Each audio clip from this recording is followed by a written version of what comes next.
हाँ जी, good morning students. Today we are discussing chapter 15 of 12th class exercise 15.4. इसमें first question में बोल रहा है कि ये man and his wife appear for an interview के लिए अपीयर हुए हैं फॉर 2 पोस्ट के लिए. द प्रोबेबिलिटी ऑफ हस्बैंड की सिलेक्ट होने की है 1/7 एंड दैट ऑफ उसकी वाइफ की प्रोबेबिलिटी जो सिलेक्ट होने की है वो है 1/5 है. ठीक है जी. इसमें जो है इसके 3 क्वेरीज हैं, 3 क्वेश्चन है. वो पूछ रहा है कि both of them will be selected होने की प्रोबेबिलिटी निकालनी है, only one of them select हो उसकी प्रोबेबिलिटी निकालनी, या फिर none of them will be selected हो उसकी प्रोबेबिलिटी भी हमें निकालनी है. तो लेट कर लेते हैं. Let A B the event that husband जो है वो सिलेक्ट हो जाए, और let B the event that wife select हो जाए. तो प्रोबेबिलिटी ऑफ ए क्या होगी जो गिवन है 1/7. प्रोबेबिलिटी ऑफ नॉट ए उसके ना होने की that is 1 minus probability of a that is 1/1 minus 1/7 that is equal to 7. LCM 7 1 जा 7 दैट इज इक्वल टू 6/7. पति के सिलेक्ट होने की प्रोबेबिलिटी 1/7 है, पति के सिलेक्ट ना होने की प्रोबेबिलिटी 6/7 है. सिमिलरली प्रोबेबिलिटी ऑफ बी यानी कि वाइफ के सिलेक्ट होने की प्रोबेबिलिटी 1/5 है. इसी तरह से probability of not event is equal to 1 minus probability of event that is equal to probability of b is equal to 1 minus 1/5 that is LCM लेंगे 5 दैट इज इक्वल टू 4/5 आ जाएगी जी. ठीक है जी. अब इसके बाद जो पार्ट्स इसके स्टार्ट हो रहे हैं, जैसे कि फर्स्ट पार्ट में पूछ रहा है both of them will be selected. तो probability of A intersection B जो है हमें फाइंड आउट करनी है, जो कि दोनों के सिलेक्ट होने की प्रोबेबिलिटी जो है जिससे निकल जाएगी. और probability of a into probability of b, क्योंकि इंडिपेंडेंट इवेंट वाला ही पोर्शन चल रहा है. प्रोबेबिलिटी ऑफ ए और प्रोबेबिलिटी ऑफ बी, क्योंकि पहले वाइफ के सिलेक्ट होने का हस्बैंड में कोई फर्क नहीं है और दोनों की अलग अलग ही पोस्ट है. तो यहां पर जो है जो प्रोबेबिलिटी ऑफ ए है 1/7 है, प्रोबेबिलिटी ऑफ बी है 1/5 है. देयरफॉर देयर इज आंसर 1 में 35 is the answer of first part.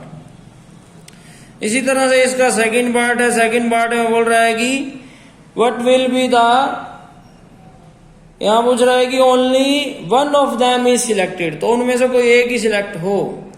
तो यहां पर जो प्रोबेबिलिटी आएगी वो प्रोबेबिलिटी या तो जो है पति सिलेक्ट हो रहा है, तो प्रोबेबिलिटी ऑफ ए अगर पति सिलेक्ट हो रहा है तो वाइफ जो है वो सिलेक्ट नहीं होगी. और अगर जो है वाइफ सिलेक्ट हो रही है, और में आएगा ना, और अगर वाइफ सिलेक्ट हो रही है तो पति सिलेक्ट नहीं होगा जी. ठीक है जी. तो ये जो है प्रोबेबिलिटी आएगी. देन देयर इज और का मतलब है यहाँ प्लस, तो probability of a probability of not b plus probability of b and probability of जो है नॉट ए. अगर हम करेंगे तो प्रोबेबिलिटी ऑफ ए क्या थी हमारे पास गिवन थी 1/7. प्रोबेबिलिटी ऑफ नॉट बी हमने निकाली है 4/5. प्रोबेबिलिटी ऑफ बी जो है हमारे पास गिवन है 1/5. प्रोबेबिलिटी ऑफ ए जो है वो हमने निकाली हुई है यहाँ पर, दैट इज इक्वल टू 4/5 है. सॉरी नॉट ए की 6/7. ठीक है. तो यहाँ पर जो है कुछ भी कट नहीं रहा है. देयरफॉर 4/देयर इज अ 6/देयरफॉर there is a 35. LCM 4 + 6 is equal to 10/35 we can find. इससे जो है उसमें से एटलीस्ट किसी एक के सिलेक्ट होने की प्रोबेबिलिटी जो है आ जाएगी. इसी तरह से उसके नॉट किसी के भी ना होने की प्रोबेबिलिटी जो है पूछी हुई है वो आपने खुद से करना है. सिमिलर है जैसे यहाँ पर प्रोबेबिलिटी ऑफ दोनों के सिलेक्ट होने की, तो दोनों के ना सिलेक्ट होने की, तो दोनों की नॉट वाली प्रोबेबिलिटी की मल्टीप्लाई हो जाएगी. देयरफॉर जो है उनके दोनों के ना होने सिलेक्ट होने की प्रोबेबिलिटी आ जाएगी जी.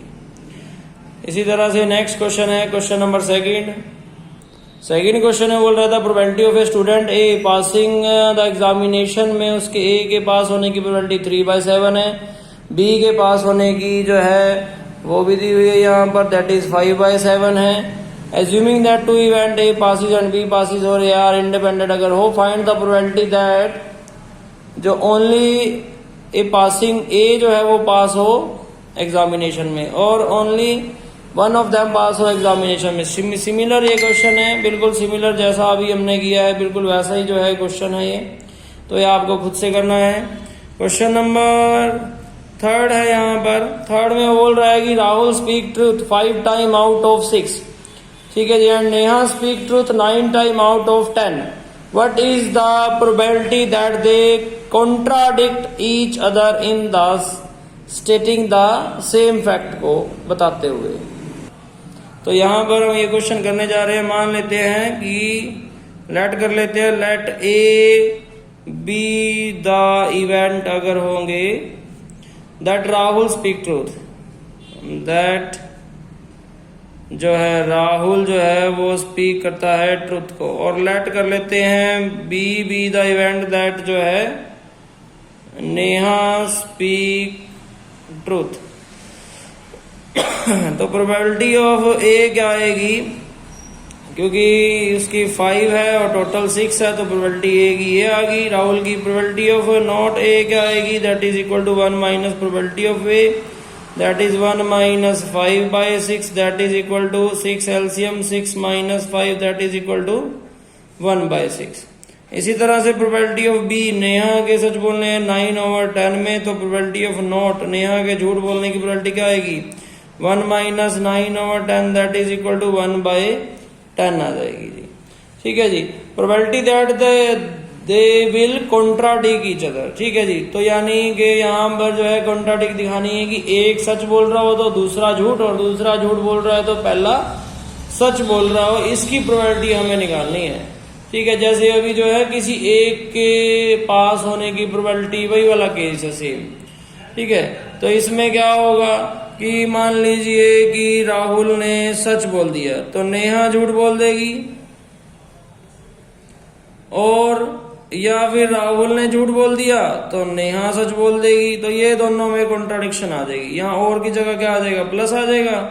प्रोबेबिलिटी ऑफ ए और probability of not b plus probability of A not be, तो नॉट ए और प्रोबेबिलिटी ऑफ बी। ठीक है, तो आप यहाँ पर पुट कर देंगे। प्रोबेबिलिटी ऑफ ए जो है वो 5/6 है, प्रोबेबिलिटी ऑफ नॉट बी है 1/10 है, प्रोबेबिलिटी ऑफ नॉट ए 1/6 है, प्रोबेबिलिटी ऑफ बी 9/10 है। कुछ भी कट रहा है तो काट दे, 3 2 6 वैसे कट रहा है तो इसको काट दें आप। ठीक है, या फिर एलसीएम लेना है, ना भी कटे तो भी चल जाएगा। 5/60 प्लस 9/60 से जो है ये क्वेश्चन हो सकता है। 60 एलसीएम लिया, 5 plus 9, therefore there is a 14/60। ठीक है, 2 7 जा और 2 3 0, तो 7/30 जो है ये यहाँ पर प्रोबेबिलिटी इसकी आ जाएगी जी। इसी तरह से उसने जो है, ठीक है जी, तो इसमें यही पूछा हुआ था, तो हमने जो है दोनों के बीच में जो है कॉन्ट्राडिक्शन निकाल दी है। इसी तरह से क्वेश्चन नंबर 4 भी इसी तरह से आपको खुद से करना है। क्वेश्चन नंबर 5th जो है मैं करने जा रहा हूँ। इसमें बोल रहा है कि एक टारगेट को हिट करने की प्रोबेबिलिटी जो है 1/2, 1/3 एंड 1/4 है। मान लीजिए फर्स्ट, सेकंड, थर्ड को ए, बी और सी अगर हम लेट कर लें तो प्रोबेबिलिटी ऑफ ए जो है वो दी हुई है 1/2, प्रोबेबिलिटी ऑफ जो बी दी हुई है वो जो है दूसरे की वो 1/3 है, और प्रोबेबिलिटी ऑफ जो सी दी हुई है तीसरे की वो 1/4 है।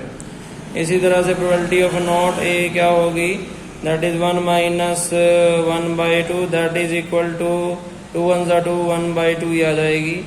प्रोबेबिलिटी ऑफ नॉट बी क्या होगी, that is 1 minus 1/3, that is equal to 3 1 जा 3 माइनस 1 2/3 आ जाएगी। प्रोबेबिलिटी ऑफ नॉट सी क्या होगी, that is 1 minus probability of c, that is 4 1 जा 4 माइनस 1 3/4 आ जाएगी। Probability that only one of them will hit the target हमें निकालनी है। तो इसमें क्या होगा, या तो वही जैसा कि किसी के भी हिट ना करने की जो है हम प्रोबेबिलिटी निकाल लें और 1 में से माइनस कर दें, या तो वो तरीका है। ठीक है, या फिर जो है हमें किसी के भी ना होने की प्रोबेबिलिटी अगर हम निकाल लें और उसको 1 में से माइनस कर दें, एक तो वो तरीका भी हमें सही लगता है। तो हमें जो प्रोबेबिलिटी निकालनी है उसमें से किसी एक की हिट होने की निकालनी है, तो उसमें क्या होगा कि या तो प्रोबेबिलिटी ऑफ ए कि ए वाला जो हिट करेगा और बी वाले नहीं करेंगे, और ना ही सी वाला करेगा जी। इसी तरह से प्लस अगर ये यहाँ पर ए हुआ तो ठीक है, ये दोनों नहीं करेंगे, नहीं तो क्या होगा, प्रोबेबिलिटी ऑफ ए वाला हिट नहीं करेगा, बी वाला कर देगा और सी वाला नहीं करेगा। सिमिलरली प्रोबेबिलिटी ऑफ ए से भी हिट नहीं होगा, बी से भी हिट नहीं हुआ तो सी से तो हो गई। इसमें कम से कम एक बंदे से तो उसको जो है हिट हो ही जाएगा, ठीक है। तो यहाँ पर प्रोबेबिलिटी ऑफ ए जो है वो 1/2 है, प्रोबेबिलिटी ऑफ नॉट बी 2/3 है, नॉट सी 3/4 है, प्लस ये 1/2 है, 1/3 है, 3/4 है, प्लस 1/2 है, ठीक है, इंटू नॉट बी की 2/3 इंटू नॉट सी की 3 सी की निकालनी है ना, तो सी की प्रोबेबिलिटी कितनी है वो यहाँ लिख दें। प्रोबेबिलिटी ऑफ सी क्या है, 1/4 है, जिससे जो है यहाँ 2 से 2, 3 से 3 कैंसिल आउट हो रहा है, ये 3 से 3, यहाँ 2 से 2 कैंसिल आउट हो रहा है, 1/4 है यहाँ पर, ठीक है, 1/4 बच रहा है सिर्फ, यहाँ 1/8 बच रहा है, यहाँ पर 1/12 बच रहा है, ठीक है जी। तो यहाँ पर जो है एलसीएम आ गया कितना, 12 2 जा 24 एलसीएम है, 4 6 जा 24, 8 3 जा 12 2 जा, तो ये हो गया जी कितना, 9 and 2 देयर इज 11/24 आ गया जी, एंड 11/24 इज द आंसर है। इसी तरह से आपने इसके नेक्स्ट क्वेश्चन सभी कर लेने हैं, जैसा कि क्वेश्चन नंबर जो है 6 है, 7 है, सभी जो है जितने भी आपसे हो पाए वो आपने खुद से ट्राई कर लेने हैं। Thank you so much.